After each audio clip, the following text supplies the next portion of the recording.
The conference hall stretched across 3 kilometers of polished crystal, built by the Valorians who believed that transparent structures promoted honest dialogue. Ambassador Sarah Chen stood at the human podium, her hands gripping the sides as she looked out at the assembled representatives of 4,000 alien civilizations. The Galactic Council had been meeting for 300 years before humanity even discovered faster-than-light travel. And now, 47 years after Earth's admission, the humans were still treated like children at the adult table. The Cathara border incursions are increasing, Sarah said. Her voice translated into thousands of languages by the neural implants every council member wore. In the past 6 months, they have violated our territorial space 19 times. They are testing us, and I urge this council to take action before the situation escalates. A ripple of movement passed through the chamber. The Cathara delegation, their reptilian scales gleaming under the hall's artificial suns, remained motionless. Their lead diplomat, War Commander Thexacal, rose from his seat. He was nearly 3 meters tall. His species evolved from apex predators on a world where violence was rare but decisive. The humans exaggerate, Thexacal said, his translated voice carrying amusement. These were navigation errors, nothing more. Perhaps if humanity's technology was more advanced, such confusion would not occur. Laughter echoed from several delegations. The Zephyrini, beings of crystallized energy, chimed with sounds like breaking glass. The Malothians, who resembled mobile fungal colonies, released spores that translated to mockery in the chamber's atmosphere processors. Sarah felt her jaw tighten. She had been Earth's ambassador for 12 years, and in that time she had learned that most of the galaxy viewed humanity as barely civilized. They had examined Earth's history, seen the wars, the genocides, the nuclear weapons that nearly ended the species in the 21st century. They had decided humans were primitive, violent, and in need of guidance. Commander Thexacal, Sarah continued, maintaining her diplomatic tone, Earth has complied with every council regulation since our admission. We reduced our military to the permitted levels. We dismantled our weapon systems. We accepted junior status and have never challenged the council's authority. But I must remind this assembly that our compliance is a choice, not a necessity. The Valorian Council President, a being named Crystalline Thought Ascending, shimmered with colors that indicated confusion. Ambassador Chen, are you threatening this council? No, Sarah replied firmly. I am warning you. Humanity has a long history of warfare. We have fought wars that consumed continents. We have created weapons capable of destroying our entire planet. We chose peace because we understood the alternative. We chose to follow your rules because we believed in a better way. But if you force us to defend ourselves without restriction, do not assume you understand what we are capable of. The chamber fell silent for a moment, then erupted in what the translation systems rendered as dismissive noise. The council members had heard this before. Every few years the humans would issue these dramatic warnings and nothing ever came of it. Earth was small with only 37 colony worlds compared to the thousands held by older civilizations. Their technology was adequate but unremarkable. Their military, now reduced to council-mandated levels, could barely defend their own territory. Your warning is noted, Crystalline Thought Ascending said, the colors of its body indicating the matter was closed. The Cathara have assured us that no hostile intent exists. We recommend both parties engage in cultural exchange programs to build mutual understanding. Sarah wanted to scream. Instead, she bowed slightly and returned to her seat.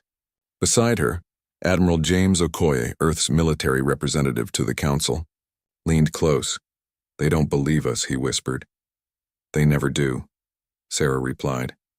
Back on Earth, in a facility buried beneath the Australian outback, Dr. Marcus Webb reviewed the latest reports from the reconnaissance drones monitoring Cathara military movements.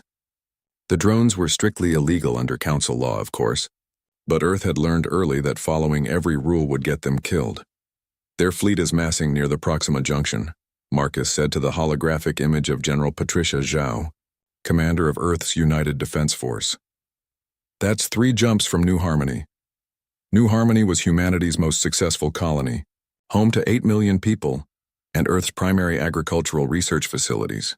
It was also poorly defended, with only a single orbital station and a small defensive fleet. Do we have authorization to reinforce? General Zhao asked. Negative, The Council would notice the fleet movements and demand an explanation. "We're already under observation for our last unauthorized military exercise." General Zhao's expression hardened. She was 72 years old and had served in the military since before first contact with alien life. She remembered when humanity's weapons were unrestricted, when Earth maintained dozens of dreadnoughts capable of cracking moons and orbital weapons that could sterilize continents. She had watched those weapons dismantled, cut apart, scattered across the solar system as scrap metal to satisfy Council regulations. "Have we heard from Site 17? She asked. Marcus smiled slightly. "Construction is on schedule. The first batch will be ready for deployment in 6 months." Site 17 did not officially exist. Neither did Sites 3, 8, 12, or the 43 other hidden facilities scattered across human space. The Council believed humanity had destroyed their advanced weapons. They were wrong. Every schematic, every research file, every tactical doctrine had been preserved, studied, and improved upon. Humanity had spent 47 years pretending to be harmless while preparing for the day when the illusion would shatter. That day came on a cold morning in March, by Earth's calendar. The Cathara fleet, numbering over 400 vessels, emerged from faster-than-light travel in orbit around New Harmony. They did not issue warnings or demands. They simply began firing on the colony's cities. The orbital defense station lasted 6 minutes before a Cathara plasma lance cut it in half. The human defensive fleet, 12 ships following Council-approved designs, engaged immediately. They were outnumbered 30-1 and destroyed within an hour. On the planet below, the bombardment continued for 8 hours before the Cathara ceased fire. 340,000 people died. Most of them were civilians, many of them children.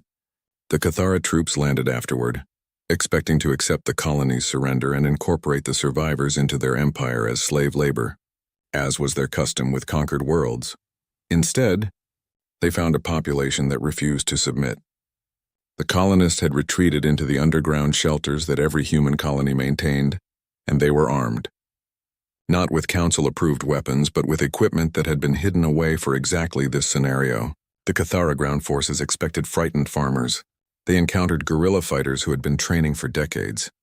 Earth received the news 14 hours after the attack began. Ambassador Chen watched the footage from New Harmony, her hands shaking as she saw the burned cities and the piles of bodies the Cathara had left in the streets as warnings. "Call an emergency council session," she said quietly. "Sarah," Admiral Okoye said, "you know they will demand we negotiate." "I know," she replied, "and I'm going to tell them exactly what happens next." The emergency session convened within 3 hours. The chamber was less full than usual, with many delegates attending via hologram rather than in person. Ambassador Chen walked to the human podium, and this time, her hands did not shake. "The Cathara Empire has committed an act of genocide against a human colony world," she began. 340,000 of our people are dead. The Council's rules of engagement, which we have followed faithfully for 47 years, require that we now enter mediation and accept a negotiated settlement. She paused, looking directly at Thexkal, who sat in his delegation seats with an expression that might have been satisfaction. "We decline," Sarah continued. "Humanity invokes Article 73 of the Council Charter, which permits unlimited self-defense in response to genocidal attacks. We warned this Council repeatedly that pushing humanity to war was a mistake. You ignored those warnings. You mistook our compliance for weakness and our restraint for inability." Ambassador Chen, crystalline thought ascending, interrupted, its colors flashing alarm. "You cannot be suggesting—" "Earth is going to war," Sarah said, her voice carrying across the vast chamber. "Not the limited, regulated conflict you understand. Real war as humanity has practiced it for 10,000 years. We gave you peace because we chose peace. You chose to give us war instead. May whatever gods you worship have mercy on you because we will not." The Cathara expected retaliation. What they received was something entirely different. War Commander Thexkal reviewed the intelligence reports from his command ship, the Endless Hunger, with growing confusion. The human defensive fleet had been destroyed at New Harmony as expected. The Council had issued formal protests but taken no action, as expected. By all military doctrine, the humans should now be scrambling to defend their remaining colonies while negotiating surrender terms. Instead, human ships had simply vanished. Where's their fleet? Thexcal demanded of his intelligence officer, a younger Cathara named Sephron. Unknown, Commander. Our scouts report that human vessels have withdrawn from their normal patrol routes. They are not defending their colonies or their homeworld approach vectors. They are cowards, then, Thexcal concluded. Prepare the fleet for the assault on their mining operations in the Arcturus sector. Once we control their resource worlds, Earth will have no choice but to submit. The Cathara fleet, still numbering over 300 vessels after the New Harmony engagement, entered faster than light travel toward their next target. They emerged in the Arcturus sector expecting to find lightly defended mining stations and perhaps a token defensive force. What they found was nothing. The mining stations had been abandoned, their equipment stripped away and the orbital platforms completely empty. For a moment, Thexcal wondered if the humans had simply fled. Then his sensors detected movement. Hundreds of small objects, each no larger than a personnel shuttle, suddenly appeared on the tactical display. They were accelerating at speeds that would kill any organic crew, and moving in patterns that violated every principle of civilized warfare. No formation, no coordination, no clear command structure. What are those? Sephron asked. Unknown contacts, possibly missiles or drones, the sensor officer replied. But they are not using any council-approved propulsion or weapon systems. The objects swarmed toward the Cathara fleet like angry insects. The fleet's defensive batteries opened fire, destroying dozens of them, but there were too many. When the first one reached a Cathara destroyer, it did not explode as expected. Instead, it attached itself to the hull and began cutting through the armor with some kind of molecular dissolver. Within seconds, more of the objects had attached themselves to ships across the fleet. They cut through hulls, vented atmosphere, and disrupted power systems. The Cathara crews tried to respond, but they were trained for conventional fleet battles, not this kind of asymmetric attack. All ships, emergency faster-than-light jump, Thexcal ordered. The fleet scattered, jumping to random coordinates to escape the swarm. When they regrouped 3 hours later, they had lost 47 vessels. Not destroyed exactly, but damaged beyond repair and unable to maintain life support. The crews had been evacuated, but the ships themselves were now floating wrecks. What weapons were those? Thexcal demanded. Nobody had an answer. The Cathara had been fighting wars for 6,000 years, and they had never encountered anything like this. The Galactic Council had regulations about artificial intelligence in weapon systems, about autonomous attack drones, about warfare conducted without organic oversight. Humanity appeared to be violating every single one of those regulations. On Earth, General Zhao watched the battle reports with grim satisfaction. The AI-controlled hunter-killer drones had performed even better than expected. They had been designed 40 years ago, before the Council banned such weapons, and humanity had quietly improved the technology ever since. The Cathara are filing formal complaints with the Council, Admiral Okoye reported. They are claiming we are using illegal weapons. Good, General Zhao replied. Let them complain. We warned them this would not be the kind of war they understand. The second engagement came 4 days later. The Cathara, now reinforced by allied vessels from the Malothian Collective, attempted to blockade Earth's largest trade route through the Sirius Junction. They positioned their fleet in a defensive formation, ready for another swarm of drones. This time, the human attack came from a completely different direction. A single human ship, a modified cargo hauler named Hope's Defiance, emerged from faster-than-light travel at maximum velocity. It was not attempting to fight. It was attempting to ram. The Cathara opened fire immediately, their weapons tearing through the Hope's Defiance hull. But the ship did not slow down. It continued its trajectory, absorbing damage, and then it collided with the Cathara command carrier at a significant fraction of light speed. The explosion consumed both vessels and damaged 18 other ships nearby. The Cathara fleet broke formation in panic, and that was when the real attack began. Human warships, utilizing stealth technology that the Council had never seen before, decloaked throughout the battlefield and opened fire at point-blank range. The engagement lasted 37 minutes. When it was over, the Cathara had lost their command carrier, 3 heavy cruisers, and 22 support vessels. The humans had lost 4 ships, including the Hope's Defiance, but the humans had also broadcast the entire battle on open channels, ensuring that every species in the galaxy could watch. They are using suicide tactics, the Valorian Council president said during the emergency session that followed. This is barbaric. This is war, Ambassador Chen replied coldly. The Cathara wanted to test humanity's resolve. Now they know. We will use any tactic, any weapon, any strategy necessary to defend our people. The Council regulations on warfare were designed for your civilized conflicts over resources and territory. Humanity has fought wars of extinction. We know what total war means, Canos. You must stop, Crystalline Thought Ascending insisted. There are rules, protocols. You cannot simply, we can and we will, Sarah interrupted. We spent 47 years following your rules. We tried to be the civilized species you wanted us to be. The Cathara chose to interpret that as weakness. They murdered hundreds of thousands of our people. Did the Council sanction them? Did you send peacekeepers? Did you do anything except issue statements of concern? The chamber fell silent. That is what I thought, Sarah continued. Humanity is standing alone as we always have. The difference now is that we are not pretending anymore. The Cathara War Council met aboard their fortress world of Kethra Prime, deep within their imperial territory. They had never lost so many ships so quickly, and they had never faced an enemy who fought with such disregard for their own casualties. We need reinforcements, Thexcal said. Contact the Zafrani and the Antillean Combine. Offer them territorial concessions in exchange for military support. Is that wise? Sephiron asked. The humans have shown capabilities we did not anticipate. Perhaps we should negotiate. We do not negotiate with prey, Thexcal snarled. The humans are using tricks and desperate tactics because they know they cannot win a conventional war. Once we have sufficient numbers, we will crush them.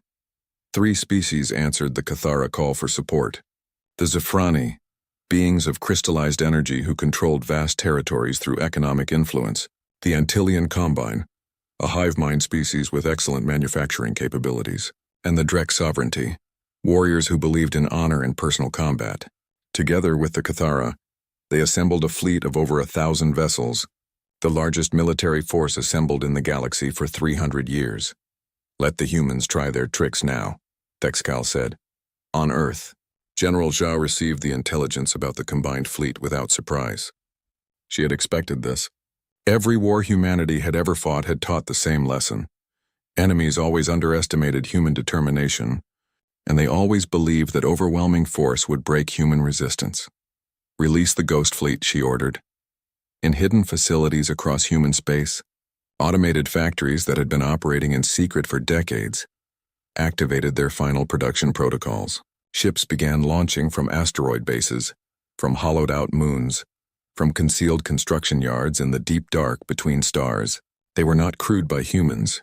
They were controlled by artificial intelligences that had been trained on every battle humanity had ever fought, every tactical doctrine ever developed, every ruthless strategy ever conceived. The Ghost Fleet numbered 5,000 vessels.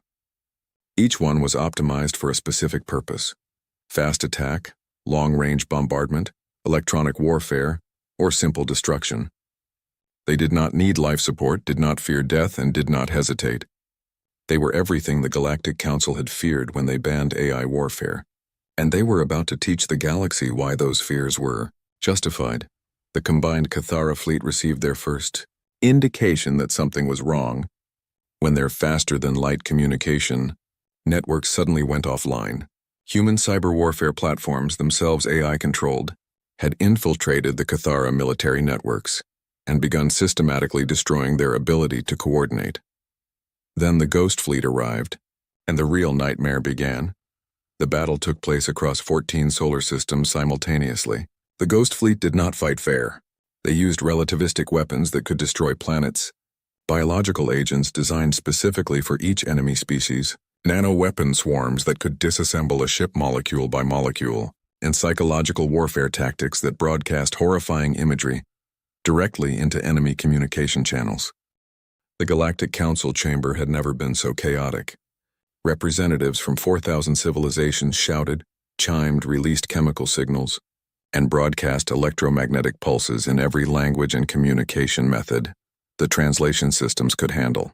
At the center of the storm stood Ambassador Sarah Chen, her face calm despite the accusations being hurled at her from every direction. The humans must be stopped.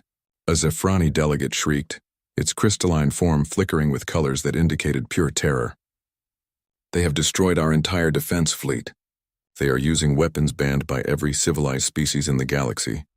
We are using the weapons we told you we possessed, Sarah replied. For 47 years, you believed we had destroyed our military technology. We did not. We simply hid it and made it better. You chose not to believe our warnings. The Malothian representative, a mobile fungal colony named Growth Through Seasons, released spores that the translation system rendered as outrage. You deceived the Council. You violated trust. You maintained illegal weapon systems. We maintained our survival, Sarah shot back. The Cathara slaughtered 340,000 of our people. Where was the Council? Where were the peacekeepers? Where was the justice you promised us when we joined your alliance? Crystalline thought ascending shimmered with colors that Sarah had learned to interpret as desperation. Ambassador Chen, please. You must call off your fleet. The Cathara are willing to negotiate. Their allies have withdrawn from the conflict. Surely this has gone far enough. Far enough. Sarah's voice cut through the chamber like a blade. The Cathara Empire still exists. Their homeworld still stands. Their military infrastructure is damaged but not destroyed.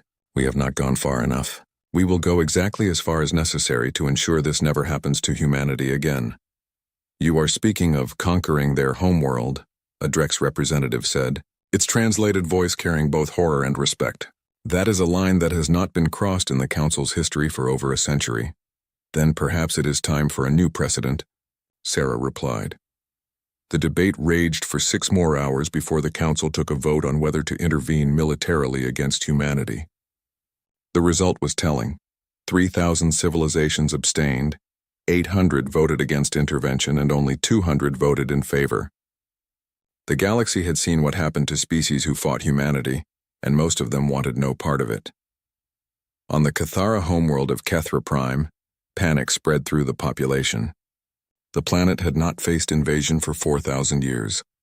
Their orbital defenses were considered the finest in the galaxy, with weapons platforms capable of destroying entire fleets.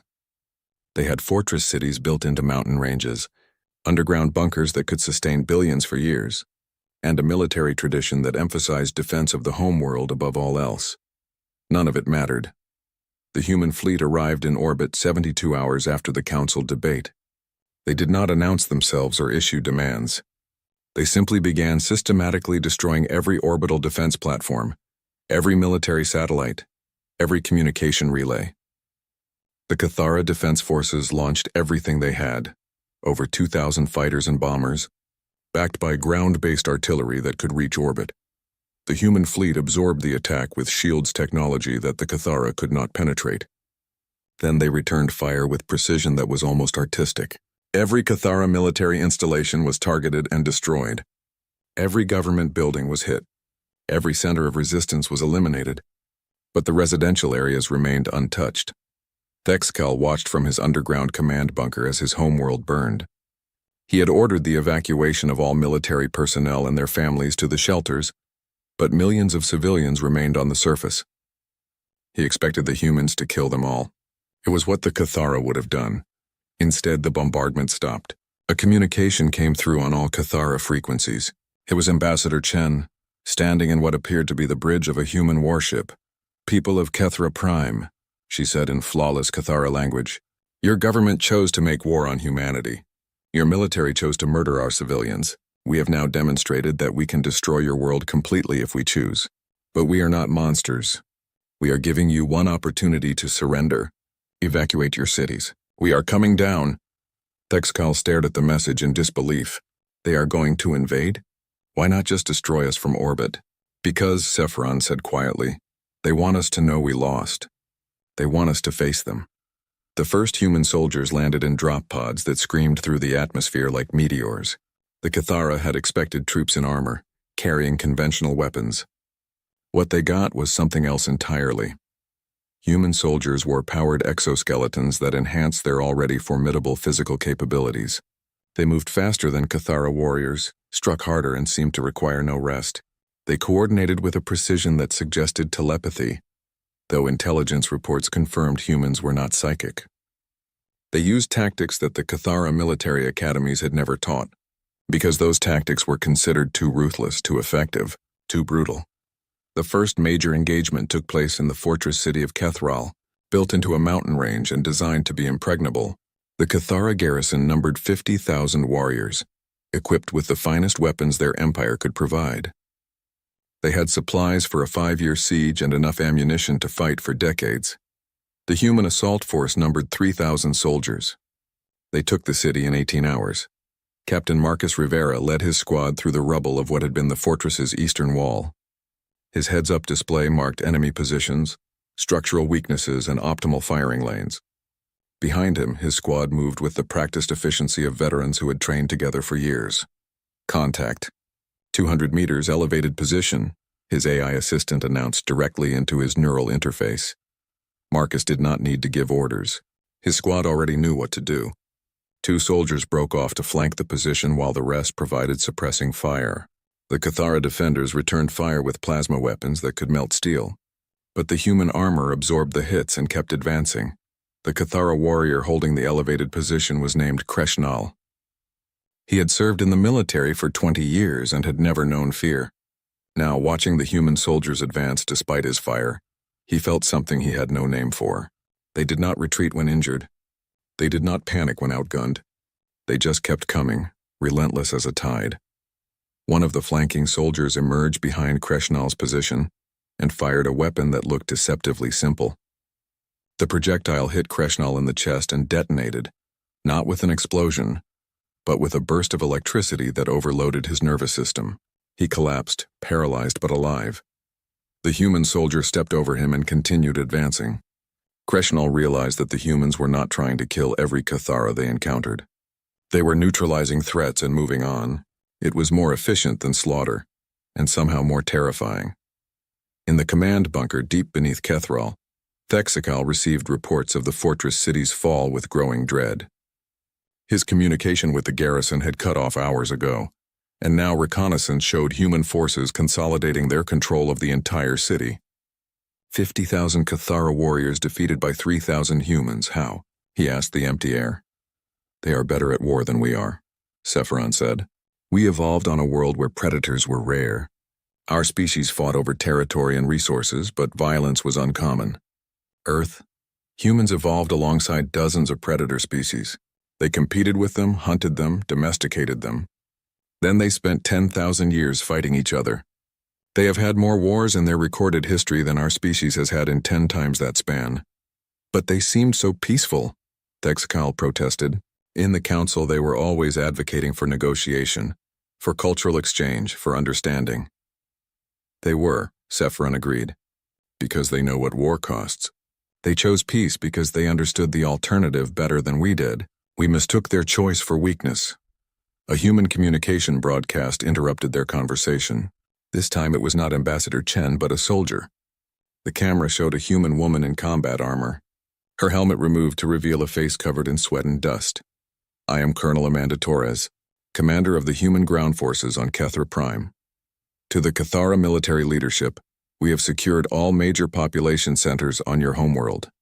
Your orbital defenses are destroyed. Your fleet is scattered. You have lost this war. I am authorized to accept your surrender on the following terms. The terms appeared on the display. They were harsh but not genocidal. The Cathara Empire would be dissolved. Their military would be reduced to a small defensive force. They would pay reparations for the attack on New Harmony. War criminals, including Thexikal himself, would be handed over for trial. But the Cathara people would be allowed to survive, to rebuild, to have a future. If you do not accept these terms within 12 hours, Colonel Torres continued, we will resume military operations. We have the capability to bombard your planet from orbit, to deploy biological weapons tailored to your species, to use nuclear devices that would render your world uninhabitable. The surrender of the Cathara homeworld sent shockwaves through the galaxy. 3 other species who had allied with the Cathara immediately contacted Earth to negotiate separate peace agreements. The Zephrani offered complete access to their economic networks. The Antillian Combine provided technological patents worth trillions. The Drex sovereignty, warriors who respected strength above all else, offered a formal alliance. Earth accepted all 3 offers, but the terms were harsh. Each species would reduce their military to defensive levels only. Each would allow human observers to verify compliance. Each would pay reparations to the families of those killed at New Harmony. The galaxy learned quickly that humanity was not interested in conquest, but they would extract every possible advantage from their victory. On Earth, the mood was complex. There were celebrations in some cities, people waving flags and cheering in the streets. Humanity had proven itself to the galaxy. They had taken on multiple species and won decisively, but in other places there was a deeper, quieter reaction. Memorials were built for the soldiers who had died. Support groups formed for veterans returning from the war. Religious leaders spoke of the burden of victory and the cost of violence. In a quiet office in Geneva, Dr. Elena Vasquez reviewed psychological assessments of soldiers returning from the Cathara campaign. She was the chief psychologist for the United Defense Force, and what she was seeing in the data terrified her. "We created something efficient," she said to General Zhao during their weekly briefing. "Our soldiers are incredibly effective. The Cathara never stood a chance once we committed to total war. But look at these statistics." General Zhao examined the reports. The numbers painted a disturbing picture. 43% of returning soldiers showed signs of severe psychological trauma. 27% reported nightmares about combat actions they had taken. 15% expressed concerns about their ability to return to civilian life. And most troubling, 8% reported that they had enjoyed the combat. "They are good at war," Elena continued. "Too good. We spent 47 years pretending to be peaceful, but we never stopped preparing for conflict. We trained these men and women to be efficient killers, and now we are surprised that they struggle with what they became." "What do you recommend?" General Zhao asked. "Mandatory psychological support for all returning personnel. No exceptions. And we need to be honest about what we asked them to do. We sent them to fight a war without mercy, and they followed orders. The least we can do is help them process what that means." On the Cathara homeworld, the occupation was proving more complex than anticipated. Colonel Amanda Torres had expected resistance, sabotage, attempts at insurgency. Instead, she found a population that seemed shocked into compliance. The Cathara civilians were not hostile. They were afraid. "They think we are going to kill them," Lieutenant Sarah Kim reported after conducting interviews with local residents. "They expect us to do to them what they did to New Harmony." Amanda had seen the recordings from New Harmony, the piles of bodies, the burned children, the systematic slaughter that the Cathara had inflicted. She understood the desire for revenge. Some of her soldiers had lost family members in that attack, but humanity had made a choice about what kind of species they wanted to be, even in victory. "We are not going to kill civilians," Amanda said firmly. "That is not who we are. Make sure every unit commander understands. Anyone who violates the rules of engagement will face court-martial. We won this war. Now we have to win the peace. It was easier said than done." Private James Chen, no relation to Ambassador Sarah Chen, stood guard at a distribution center where human forces were providing food and medical supplies to displaced Cathara civilians. He watched as the aliens lined up, their scales dulled by stress and malnutrition, and he tried to reconcile what he was seeing with what he knew they had done. "They killed my cousin," he said to his squad mate, Corporal Maria Santos. "She was at New Harmony. She was a teacher. They burned her school with all the children inside." "I know," Maria replied. "My brother died there too. But these civilians did not do that. Their military did. We are trying to be better than them." "Are we?" James asked. "We used biological weapons. We deployed AI that killed without hesitation. We bombed their cities and invaded their homeworld. How are we better?" Maria did not have an answer. It was the question that haunted every human soldier on occupation duty. They had won by being more ruthless, more efficient, more willing to do terrible things than their enemies. Somewhere along the way, they had stopped holding back. And now they were trying to figure out how to put the restraints back on. On Earth, the debate raged in every parliament, every senate, every governing body. What kind of military should humanity maintain now? What role should they play in the galaxy? How could they prevent this from happening again? Ambassador Sarah Chen returned to Earth for the first time in 3 years to address the United Nations. She stood at the podium where so many leaders had spoken before, and she looked out at representatives from every nation on Earth. "We won the war," she began. "The Cathara have surrendered. Their allies have made peace. Humanity has secured its position in the galaxy. But I want to talk about what that victory cost us. She displayed images from the war, not the glorious battle scenes that the media had shown, but the aftermath. Destroyed cities on both sides, wounded soldiers, human and alien, the faces of children who had lost parents, the burned landscape of New Harmony where flowers were just beginning to grow again. This is what war looks like, Sarah continued.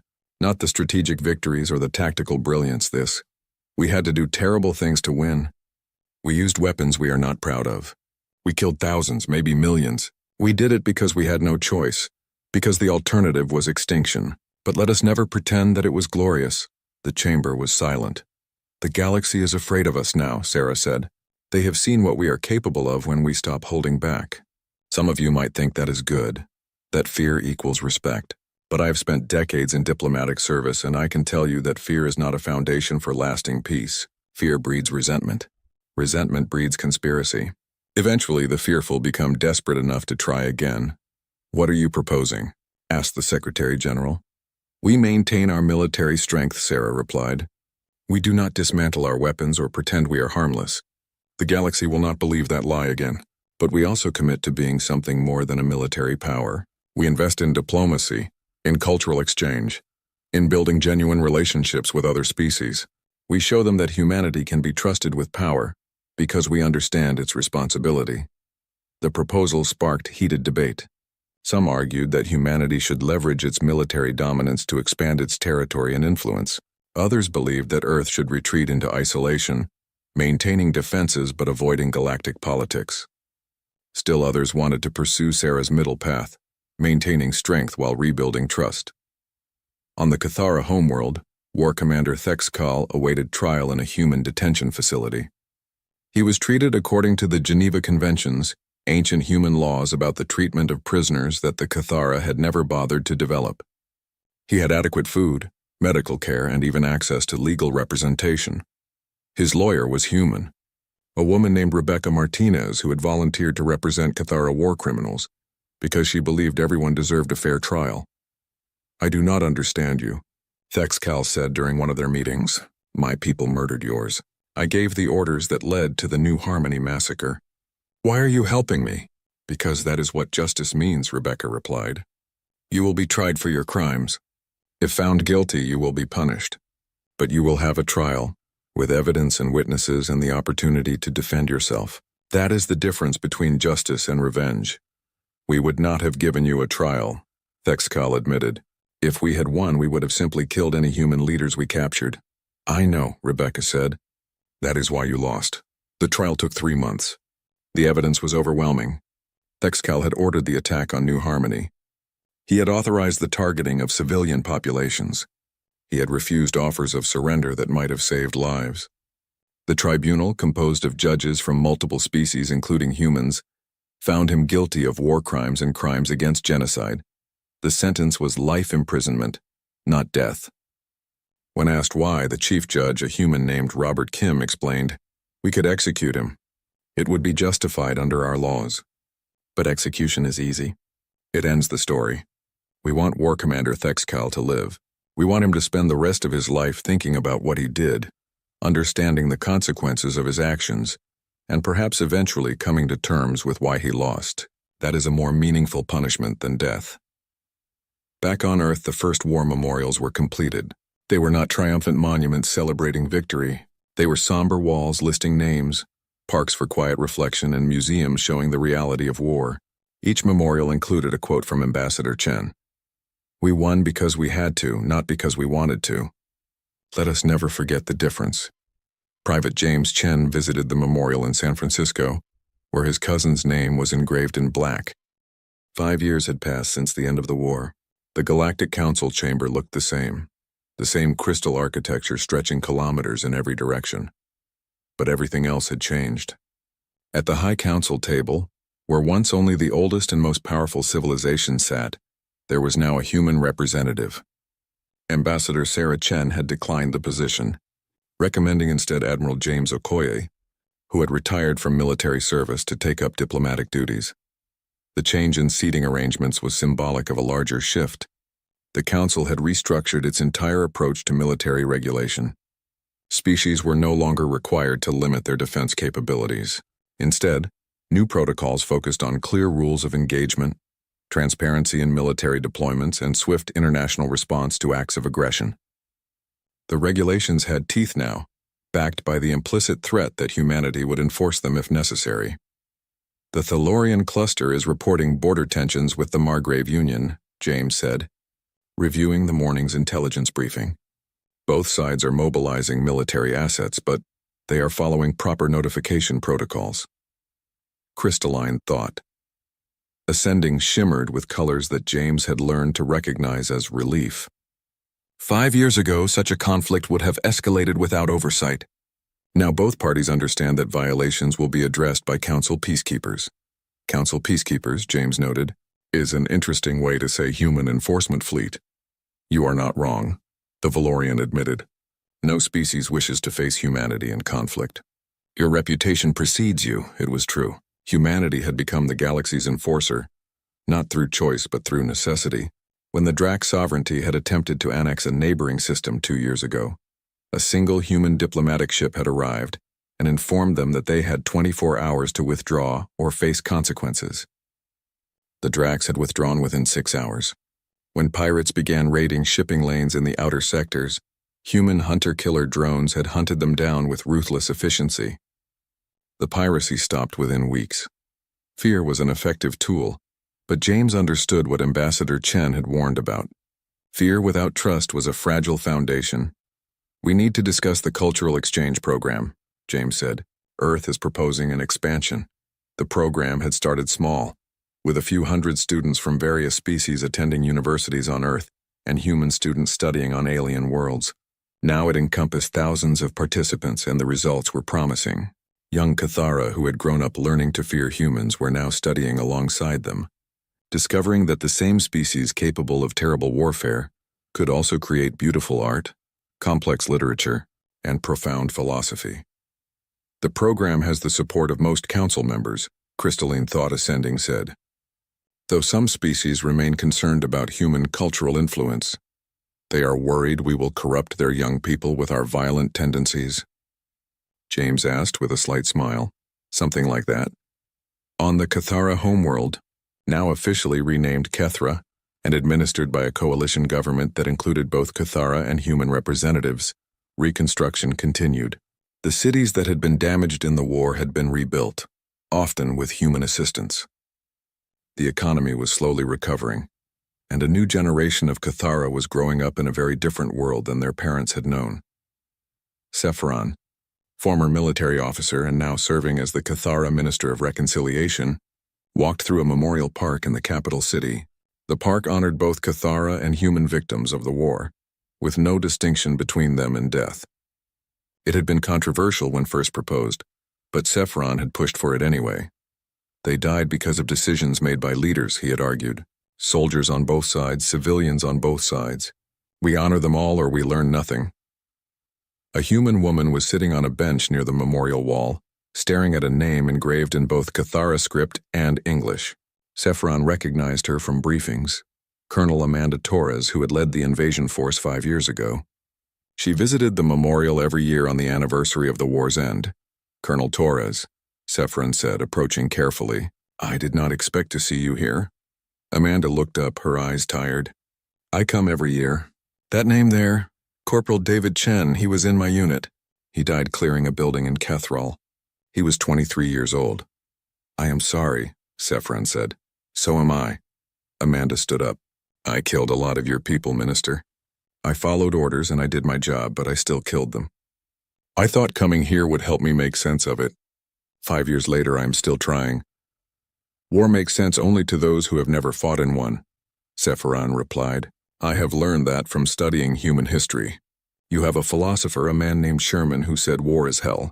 He was correct. William Tecumseh Sherman, Amanda confirmed. He also said that war is cruel and you cannot refine it. We tried to refine it, we tried to make it civilized. Then the Cathara killed 300,000 of our people, and we remembered what war really is. They stood together in silence for a moment. Two veterans on opposite sides of a conflict neither had wanted. Your people are afraid of us, Amanda finally said. I can see it every time I visit. They are polite, they are cooperative, but they are afraid. I understand why, but I wish there was a way to change it. Time, Sephiron suggested, and actions that build trust. You are here, after all. You could have stayed on Earth, enjoyed your victory, forgotten about us. Instead, you come back every year to remember our dead alongside your own. That means something. On Earth, in a small apartment in Chicago, James Chen had completed his transition back to civilian life. It had not been easy. The war had changed him in ways he was still discovering.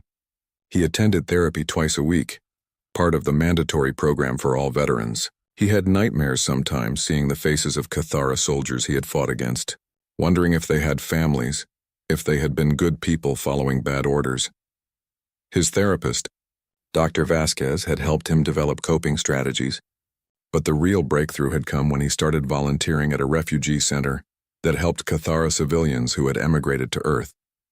There were not many, only a few thousand across the planet, but they needed support adjusting to human society.